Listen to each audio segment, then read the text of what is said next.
You're listening to the Free to Be Mindful podcast, which provides bite-sized tips for busy parents, educators, and anyone working with kids. These real talk conversations focus on mindful living, mental health, and personal growth, helping all to learn, grow, and inspire with mindfulness in mind.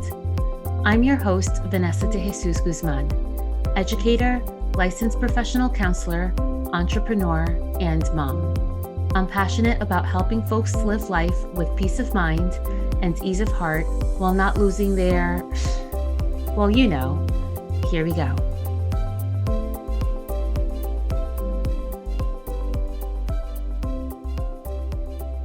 Have you ever tried to practice meditation but have no idea if it's working or even if you're doing it right?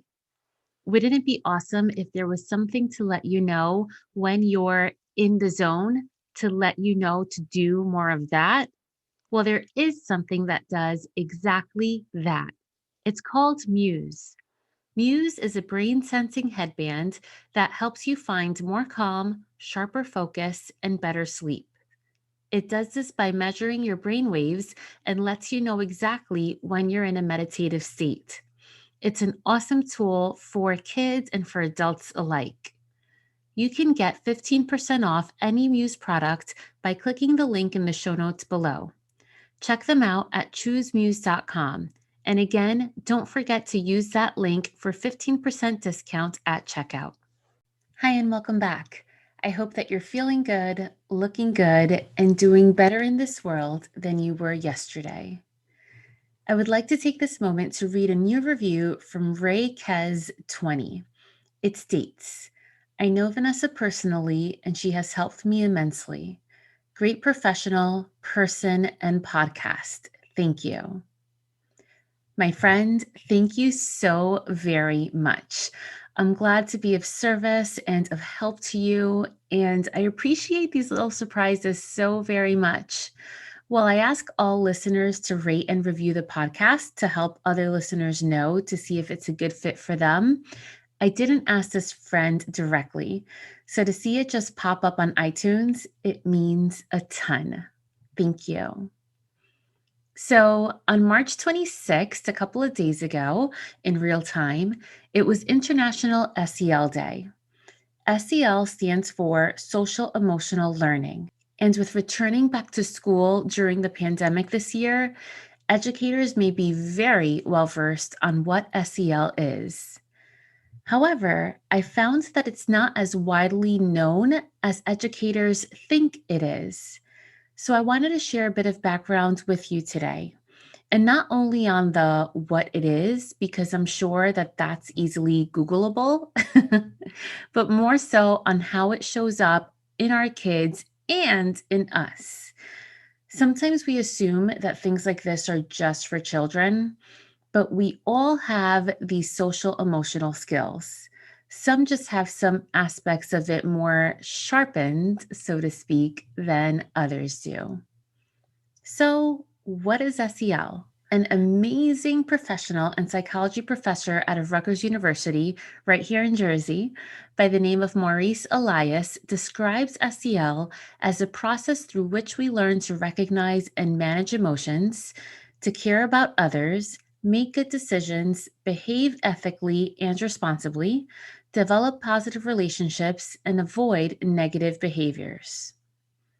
Back in the day, like way back in the day, schools were just responsible for the 3 R's, reading, writing, and arithmetic. These were the days where students were always in rows, the teacher stood in the front of the classroom, and there was no collaborative learning, which is somewhat ironic because that's pretty much what classrooms look right now, as we're still in the middle of a pandemic. Back in the day, it seems as though the teacher was always right and they were the main speaker in the class while students just listened. As we have progressed as a global society, we now know how important it is not only to teach children critical skills that will help them in their academic lives, but also to teach them skills that'll help them in their personal development as well. Nowadays, there's an emphasis on schools having a positive culture and climate, where character education is just as important as education as we traditionally know it. And it was only in 1994 that the term social emotional learning began to make a consistent appearance in the realm of education. The concept of SEL is closely tied with the concept of emotional intelligence, which again is a pretty recent idea. It became really popular in 1995 when Daniel Goleman wrote the New York Times bestseller book, Emotional Intelligence. EQ, as it's now referred to, is defined by the Oxford Dictionary as the capacity to be aware of, control, and express one's emotions and to handle interpersonal relationships judiciously and empathetically. And when we really think about it, that's really similar to SEL. So we know that SEL is a super important part of education and human development. But let's get to the real talk. From the time that our kids are babies, we begin working on their emotional intelligence, whether we know it or not. When they smile at us, we smile back. When they babble, we engage as though we're in a real conversation. As they get older, we teach them that when someone looks sad, we teach what are the most appropriate things to do to help that situation. We teach our kids to have patience and to manage conflict appropriately. And these are all examples of emotional intelligence, which directly ties with the concept of SEL. So there are 5 competencies or areas that SEL or social emotional learning covers. The first is self-awareness, which is accurately recognizing and identifying one's emotions, thoughts, and values and their influence on their behavior. We want our kids to understand their strengths and limitations, to live with confidence and purpose, and to understand their personal identity. This includes being able to identify their emotions, having an accurate self-perception, recognizing their strengths, self-confidence, and self-efficacy. The second competency is self-management. This is the ability to manage one's emotions, thoughts, and behaviors effectively. This includes capacities to delay gratification, manage stress, to come up with solutions in the face of challenges, and feel motivation to accomplish personal goals. So, this is stress management, impulse control, self discipline, self motivation, organizational skills, and goal setting. The third competency is social awareness. This is the ability to understand others' perspectives and being able to empathize with others who are alike and different from us. It includes the capacity to feel compassion for others, to navigate norms in diverse social settings, to understand power dynamics, and to create a positive climate that includes diversity. This is the ability of taking perspective, having empathy, appreciating diversity, and having respect for others. The fourth competency is relationship skills, which is the ability to establish and maintain healthy and supportive relationships. This also includes the ability to effectively navigate settings with diverse individuals and groups. We do this by communicating clearly, engaging in active listening, cooperating and problem solving with others, negotiating with conflicts constructively, and seeking or helping others when needed. This also includes social engagement, effective communication, relationship building, and teamwork. And the last competency is responsible decision making, the ability to make caring and constructive choices about personal behavior and social interactions across diverse situations. This sounds pretty self-explanatory, but it also includes the capacity to consider ethical standards and evaluate the benefits and consequences of various actions for personal, social, and the collective well-being. It's the ability to identify, analyze, and solve problems, and then evaluate and reflect on these. What we hope is that with the skill acquisition in these 5 different areas, we hope that kids will have improved attitudes about themselves, about others, and their learning. This can enhance their learning environment, which can then lead to improved academic performance, positive social behaviors, fewer conduct problems, less emotional distress, and much, much more. And who doesn't want that? Imagine if all humans knew how to navigate their feelings effectively and how to work well with others who are completely different than they are, with no judgments, too. Imagine if everyone felt a sense of belonging to their home, school, community, or place of employment. Imagine if all humans knew how to constructively disagree and wouldn't hold one's views against them. Imagine if we all had the capacity to identify issues and concerns and manage them well, not only for ourselves, but for others too, and then reflect on how we could further improve next time. My friends, this is what we can work toward with keeping emotional intelligence and social emotional learning at the forefront of our thoughts and actions when working with kids and also when working with each other as adults too.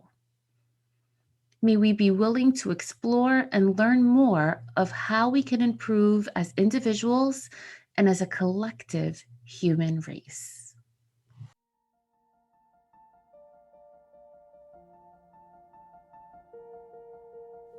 So right now, regardless of where you are or what you're doing, bring your attention to your breath.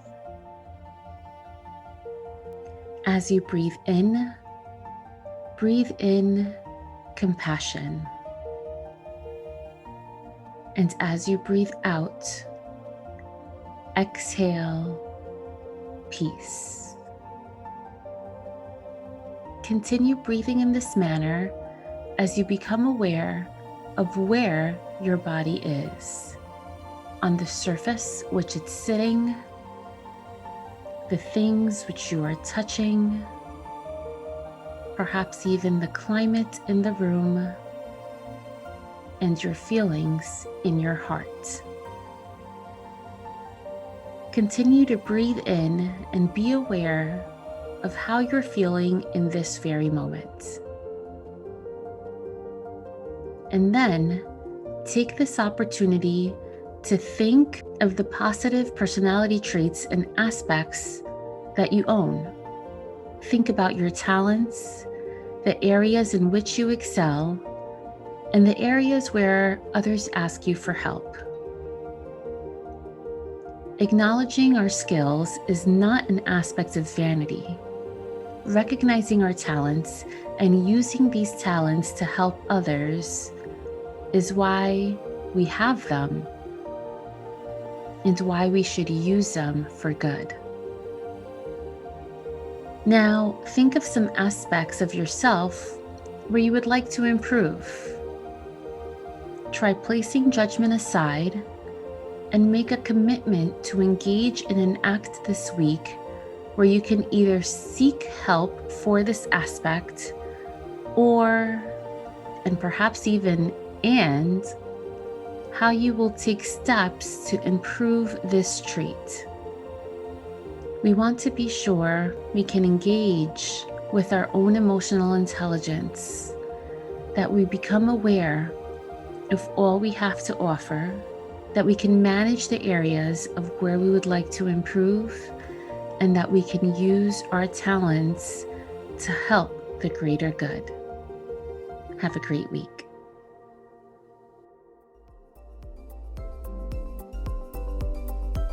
I hope you enjoyed this week's show.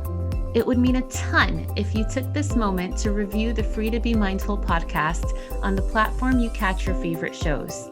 That quick and easy act lets me know what you enjoy, and it helps others find the podcast too. And of course, don't forget to subscribe so you can listen along next week. In the meantime, I welcome you to catch me on social media at Counselor V de Jesus. And as always, remember, in a world where you are free to be anything that you want to be, you are always free to be mindful. Catch you next week.